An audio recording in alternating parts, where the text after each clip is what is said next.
Bonjour à tous mes frères et sœurs. Voilà encore une petite vidéo aujourd'hui.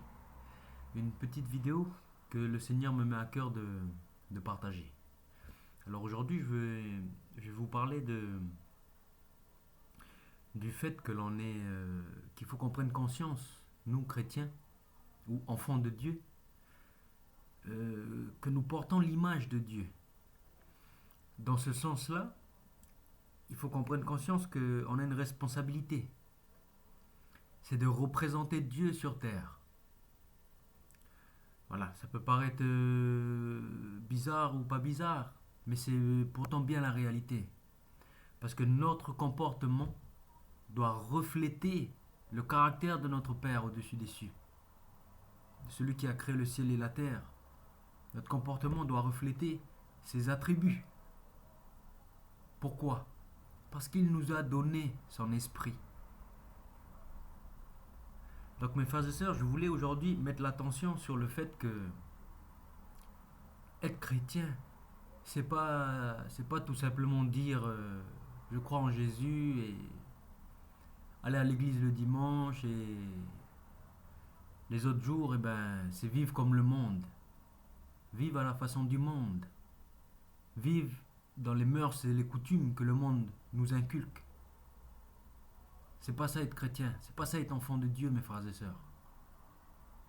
Alors aujourd'hui, il est peut-être temps de se poser, de réfléchir et de se demander si notre comportement n'est pas un objet de blasphème.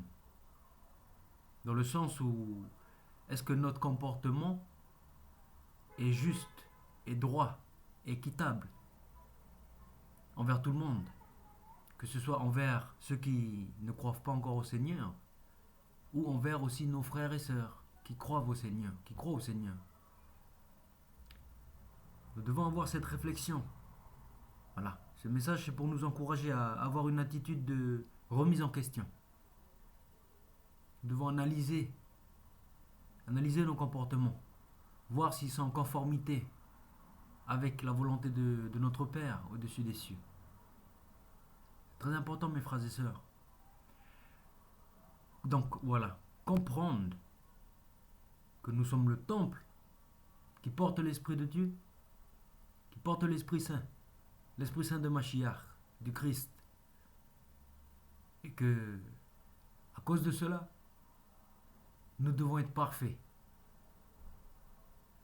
Mais il y a un lien d'échange, parce que quand l'Esprit vient habiter en nous, il nous tend vers la perfection. Mais nous devons avoir aussi la volonté de tendre vers la perfection. C'est pas seulement on croise les bras, le Saint-Esprit vient, et puis on croise les bras, et puis débrouille-toi, Saint-Esprit. Je pense pas que ce soit cela la chose. Je pense pas qu'elle fonctionne comme ça. Je pense plutôt qu'il vient, il nous remplit, il nous donne la volonté, il nous aide. Et nous, avec notre volonté, avec ce désir de vouloir se rapprocher un peu plus de notre Père chaque jour, eh ben, il y a un processus qui se forme et on tend vers la sanctification. Mais pourquoi tendre vers la sanctification? Comme ça, aux yeux des autres du dehors, aux yeux de ceux qui sont à l'intérieur du royaume et ceux qui sont hors du royaume, nous pouvons être une lumière et nous pouvons être un objet de louange et de gloire. C'est important, mes frères et sœurs. Grâce à notre comportement, qui ne sera pas hypocrite, qui viendra du fond du cœur, parce que nous l'avons décidé ainsi. Les gens autour de nous, ils vont nous glorifier. Et pas, ils vont pas nous glorifier nous, mais ils vont glorifier celui qui nous a créés. Alors oui, peut-être certains, ils vont nous insulter. Peut-être certains, ils vont nous cracher dessus. Peut-être certains vont se moquer de nous. Peut-être d'autres n'auront aucune idée, aucune pensée sur nous. Ils vont même pas s'occuper de nous. Mais il y en aura qui vont être touchés dans leur cœur, au plus profond de leur cœur, pas avec leur intelligence, mais dans leur cœur, ils vont être touchés par notre comportement. D'amour, de justice, de sincérité, d'équité, de droiture. Et dans leur cœur, ils vont glorifier celui qu'on suit, celui qu'on adore. Yehoshua HaMashiach, Dieu fait chair, représentant du Père, créateur du ciel et de la terre sur cette terre. Voilà mes frères et sœurs, notre mission à nous. Notre mission à nous, d'être un flambeau, d'être une lumière pour les peuples. Parce qu'il faut bien comprendre, mes frères et sœurs, que quand notre Seigneur et Sauveur, Yeshua HaMashiach, nous dit que nous sommes son corps, il faut bien comprendre cette métaphore-là. C'est même pas une métaphore, c'est une... Oui, c'est une métaphore. Que nous sommes son corps. Ça veut dire quoi? Par exemple, notre corps à nous.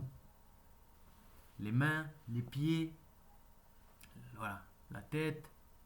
La tête, on met de côté. Les mains, les pieds. Qu'est-ce que ça fait? C'est ce qui fait les choses. Mes mains, c'est ce qui vont créer les choses. Quand j'écris avec mes mains. Quand je veux construire quelque chose, je construis avec mes mains. Quand je veux aller quelque part, je marche avec mes pieds. Ça veut dire que nous sommes le corps de Mashiach. Et lui, c'est la tête. Lui, c'est la tête. C'est lui qui coordonne les mouvements. C'est lui qui dit, va là, fais ceci, fais cela. Et nous, comme nous sommes son corps, nous sommes unis à lui par le lien de l'esprit. Du coup, on agit. On agit. Mais ce n'est plus nous qui agissons. Mais c'est le Seigneur qui agit à travers nous. C'est pour ça qu'on est son corps. Ça veut dire quoi? Bien souvent, on a tendance à dire, mais que fait Dieu? Que fait Dieu sur cette terre? Pourquoi il y a tant de malheur? Pourquoi il y a ceci? Pourquoi il y a cela? Pourquoi ma vie c'est comme ça? Pourquoi ma vie elle est nulle? Pourquoi dans mon entourage je ne suis pas considéré? Pourquoi je n'ai pas d'argent? Pourquoi je n'ai pas de travail? Pourquoi? Pourquoi la société va mal? Pourquoi tout va mal? Pourquoi il n'y a pas de paix sur terre? Tant de questions. Même les enfants de Dieu, ceux qui se disent enfants de Dieu, se posent ce genre de questions. Mais pourquoi il y a ça dans mon pays? Pourquoi? Mais il faut bien comprendre que pour que le Seigneur puisse agir, il faut bien que son corps ait la volonté d'agir. Mais qui est son corps? C'est l'Église, mes frères et sœurs. C'est nous, les croyants. Donc arrêtons de nous plaindre. Arrêtons de dire il y a ceci dans mon pays. Arrêtons de dire il y a la guerre dans le monde. Mais plutôt levons-nous, nous, l'Église, le corps de Mashiach. Écoutons sa voix qui nous guide. Car c'est lui la tête. Écoutons-le plus profond de notre cœur. Réunissons-nous entre frères et sœurs. Et prions. Avant de commencer une action, prions dans le nom de Yeshua HaMashiach, de Jésus-Christ. Prions. Demandons-lui de réussir nos entreprises. Et que notre volonté ne soit pas faite, mais sa volonté à lui. Et la volonté du Père qui est auprès de lui. Voilà mes frères et sœurs. Et c'est à l'Église de faire bouger. C'est à l'Église de faire bouger les choses. Il faut qu'on prenne notre rôle. Il faut que l'Église aujourd'hui, elle arrête d'être passif. Vraiment, je ne comprends pas cette Église-là qui se réunit que le dimanche juste pour écouter un prêtre ou un pasteur et après c'est fini, il n'y a plus rien. C'est pas ça l'Église. Est-ce que mon corps, il ne travaille pas lundi, mardi, mercredi, jeudi, vendredi, samedi et le dimanche il travaille?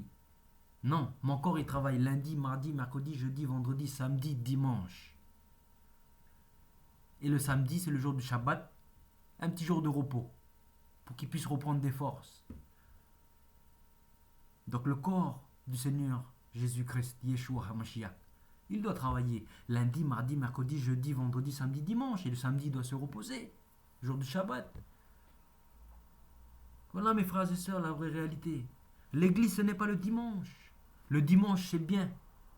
Mais on peut se réunir lundi, on peut se réunir mardi, on peut se réunir mercredi, on peut se réunir jeudi, on peut se réunir vendredi, on peut même se réunir le jour du Shabbat. Oui, mes frères et sœurs, ne soyez pas coincés là dans ce moule que la société a essayé de nous caser. Ah, les chrétiens, c'est le culte le dimanche à l'église. Déjà, l'église, ce n'est pas le bâtiment. Ce n'est pas le bâtiment de pierre. L'église, c'est le bâtiment spirituel. C'est nous les pierres.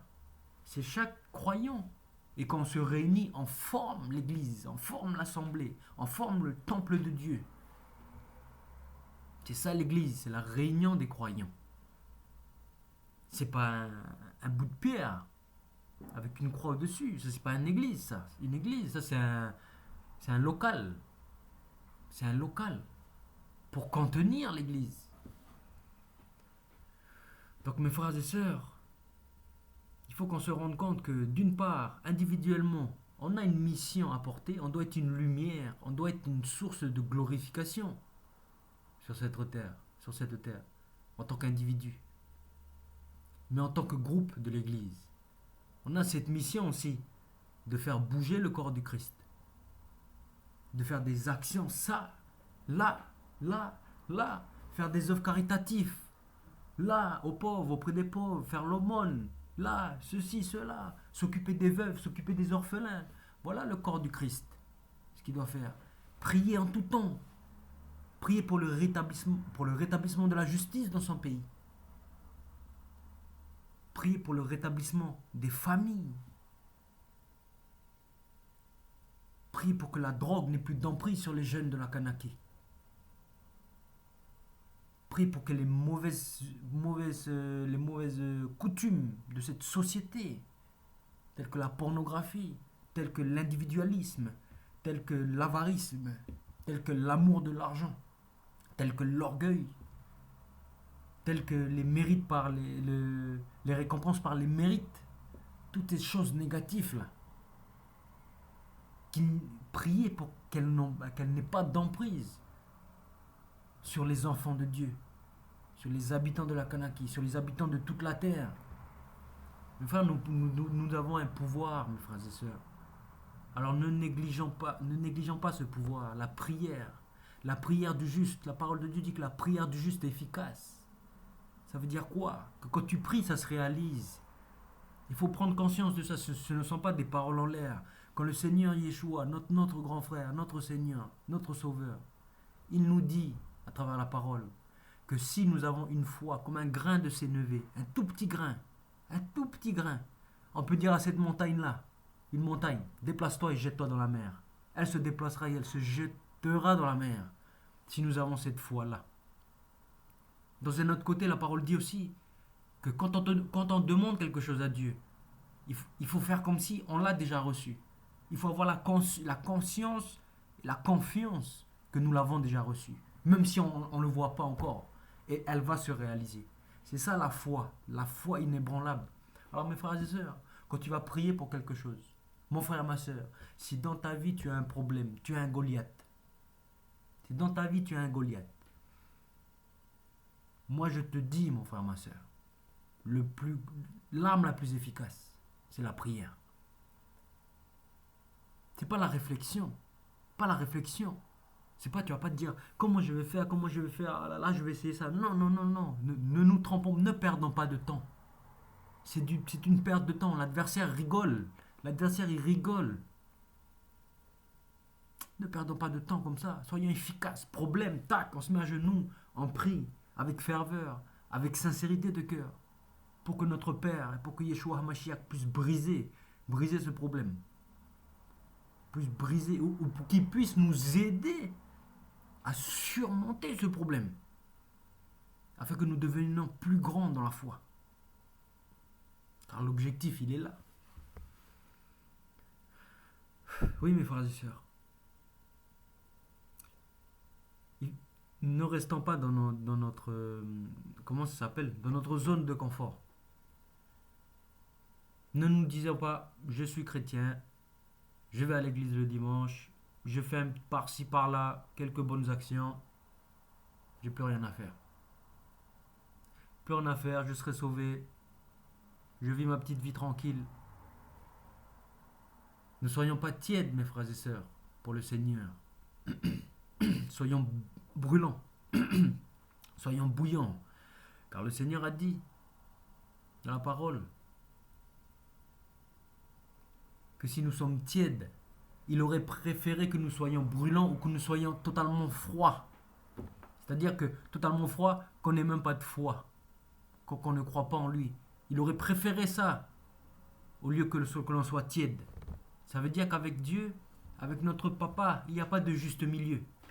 C'est soit tout, soit rien. Soit tu aimes Dieu de tout ton cœur et tu es zélé pour lui, ou soit tu ne l'aimes pas du tout. Mais il n'y a pas de juste milieu. Il n'y a pas de un jour j'aime le Seigneur, je fais sa volonté, un autre jour j'ai pas envie, je suis fatigué, je pense un peu à moi, individuel, un autre jour, tac, tac, bancal. Il n'y a pas de bancal avec Dieu. Prenez conscience du caractère de notre Père que l'on a, afin de pouvoir le servir d'une façon juste et d'une façon adéquate. Mes frères et sœurs, c'est tellement important. Donc prenons conscience de ça. Il n'y a pas de tiède avec le Seigneur. Et trop souvent, moi j'ai été tiède. Trop souvent, ça m'arrive d'être tiède. Mais on doit s'encourager entre nous. On doit se dire, t'es un petit peu tiède là, allez, retrouve ta flamme du début. Et qu'est-ce que c'est être bouillant? Être bouillant, c'est faire la volonté de Dieu en tout temps. Et qu'est-ce que Dieu il veut? Il veut que l'on s'aime. Voilà le message. Le message premier, le commandement le plus grand. Aime ton Dieu de tout ton cœur, de toute ta force, de toute ton âme, de toute ta pensée. C'est énorme ça. Faut pas qu'on croie que aimer Dieu, c'est juste Dieu je t'aime. Et après c'est fini. Mes frères et sœurs, aimer Dieu de toute sa force, de toute sa pensée, de toute son âme. Est-ce qu'on arrive déjà à le faire ça? Le premier commandement, hein, le premier. Posons-nous des questions. Il faut qu'on se pose vraiment des questions, mes frères et sœurs. Parce que le jour où on va réussir à aimer Dieu de tout notre cœur, c'est pas écrit, c'est pas dit dans la parole d'une petite partie de notre cœur. C'est écrit de tout notre cœur. Avec entièreté, avec sincérité. Aucun compromis, de tout notre cœur. De toute notre âme, de toute notre pensée. On doit penser qu'à lui. Frères et sœurs, cette parole, elle n'est pas à prendre à la légère, elle est tellement puissante. Mais le jour où on va réussir à faire ça, là, mes frères et sœurs, et là vient le deuxième commandement. Aime ton prochain, comme toi-même. Mais il ne faut pas se tromper d'ordre. C'est pas d'abord aime ton prochain et après aime Dieu. Non, c'est aime d'abord Dieu. Et il n'y a que de cette façon, si tu réussis à vraiment aimer Dieu de tout ton cœur, de toute ton âme, de toute ta force, de toute ta pensée, que tu pourras réellement réussir à aimer ton prochain comme toi-même. On ne peut pas brûler les étapes. La première étape, c'est d'aimer Dieu. Et il va nous donner la capacité. Il va nous donner le Saint-Esprit. Il va nous donner cette force de pouvoir aimer notre prochain. De pouvoir aimer notre ennemi. Celui qui nous haït, celui qui nous crache dessus, celui qui nous fait du mal. Il va nous donner cette capacité-là. Que si nous faisons le premier commandement. L'aimer lui d'abord. Mes frères et sœurs, tout est dit dans la parole. Alors mettons-la en pratique de façon minutieuse, de façon scrupuleuse, comme des élèves là. Et je vous assure, mes frères et sœurs, que notre papa au-dessus des cieux n'est pas un menteur, n'est pas un homme pour mentir. Et que tout ce qu'il a promis pour ceux qu'il aime, il le réalisera tôt ou tard. Tôt ou tard. Soyons juste patients, mais ayant la conviction qu'il le réalisera. Alors mes frères et sœurs, déjà, un premier pas pour aimer notre Seigneur, pour aimer notre Papa, de tout notre cœur, de toute notre âme, de toute notre pensée, c'est déjà de réaliser ce que Yeshua a fait pour nous à la croix. Ça va être une bonne porte d'entrée, ça, pour pouvoir réveiller l'amour en nous. L'amour pour ce Père, pour ce Dieu Père qu'on ne voit pas de nos yeux. La croix, l'action de la croix est une porte pour l'amour du Père. Parce que le jour où on va se rendre compte, vraiment personnellement, de façon personnelle, que Jésus, il est mort pour nous, pour toi, ma soeur, individuellement, pour toi, mon frère, individuellement, pour moi, individuellement, pour chacun d'entre nous, individuellement, quand nous allons nous approprier ça de façon individuelle, là, nous allons sentir l'amour de Dieu. Nous allons sentir son amour pour nous. Et il n'y a que de cette façon que nous pourrons lui témoigner un amour sincère. Voilà pourquoi la croix, mes frères et sœurs, la croix est tellement importante, mes frères et sœurs. Voilà pourquoi l'action de la croix est la porte de tout. Pourquoi le Seigneur a dit, je suis le chemin, la vérité et la vie. Il est le chemin. Il est le chemin. Le chemin de la croix. Il n'y a que par ce chemin que tu accèdes à l'amour du Père. Il n'y a que par ce chemin que tu ressens l'amour du Père. L'amour que Dieu a pour les hommes. Il n'y a que par ce chemin de la croix. Et lorsqu'on ressent ça, c'est comme si on est obligé, dans notre cœur, il pleure. Et on est obligé d'aimer notre Père. Parce qu'il est bon. Il est bon pour nous. Et une fois qu'on va l'aimer de tout notre cœur, qu'on lui dit, j'accepte et je crois en ce que tu as fait pour moi à la croix. Tu t'es sacrifié pour moi tellement tu m'as aimé, afin que mes péchés soient effacés et afin que je puisse me tenir debout dans ta présence. Et afin que, au jour du jugement, je sois justifié par ma foi, que j'ai mis dans ton Messie, dans le Mashiach, dans Yeshua. Il n'y a que par la croix que nous pouvons éprouver ce sentiment d'amour, les frères et sœurs. Alors prenons un temps. Arrêtons de se faire bousculer par tout et n'importe quoi, par des choses là qui viennent par-ci par-là. Prenons un temps, posons-nous, réfléchissons 5 secondes à ça. Et je peux vous assurer, mes frères et sœurs, que la porte du salut, elle est étroite. Hein. Elle est étroite. Elle est petite. Elle est petite, elle est dure à rentrer. La porte de la perdition, elle est très grande, elle est facile. Parce que la porte de perdition parle à notre chair, à nous, parle à nos désirs, parle à nos sens. Même faire la fête. Et quand il s'agit d'écouter une parole du Seigneur, la petite porte là, on se dit, ça m'apporte quoi? Ça m'apporte rien. Je préfère aller faire la fête, je préfère aller parler avec mes amis, aller rigoler, aller draguer les filles, je préfère aller travailler, gagner de l'argent pour payer ma nourriture. Je préfère. En fait, tu préfères rentrer dans la grande porte parce que c'est facile. Parce que c'est facile. Mais oublie pas qu'il y a une petite porte là, qui est à côté, qui va te mener vers une paix éternelle. Alors que la grande porte là, fais attention. Parce que de premier abord, elle a l'air bien. Elle a l'air attractive. Mais derrière la porte là, c'est fini pour toi. Et le jour où tu vas te rendre compte, quand il y aura le jugement, ce sera trop tard pour venir pleurer. Ça, il faut bien se rendre compte de ça. Mais Dieu, tellement il nous aime, il nous donne des avertissements. Il nous dit, reviens. Il n'est pas encore tard. Il n'est pas trop tard. Reviens. Il n'est pas trop tard. Reviens. Il va le faire jusqu'au dernier instant. Et quand ça va être trop tard, c'est fini. Alors mes frères et sœurs, prenons conscience de ça. Et n'oublions pas la petite porte qui se tient là. N'oublions pas cette petite porte. Elle est difficile à rentrer. Mais ce qui est impossible à Dieu, ce qui est impossible aux hommes, est possible à Dieu. Car tout est possible pour Dieu. Donc mettons notre confiance en lui et demandons-lui de nous faire rentrer par cette petite porte-là. Nous et notre famille. Et tout ce que vous voulez. Voilà mes frères et mes sœurs, ce petit message. Alors soyez fortement bénis mes frères et sœurs. Mes frères et sœurs en Christ. Oh oui, que le Père qui est au-dessus des cieux puisse, notre Papa, puisse nous fortifier chaque jour. Afin que nous puissions marcher comme des lumières autour de nous. Afin que nous puissions impacter par notre conduite, une conduite guidée par l'Esprit. Que nous puissions impacter les gens qui sont autour de nous, les chrétiens comme les non-chrétiens, les fils de Dieu comme les non-fils de Dieu. Afin que votre nom, Papa, soit glorifié au-dessus des cieux. Dans le nom de Jésus, Yeshua HaMashiach. Amen. Soyez bénis, mes frères et sœurs. Amen.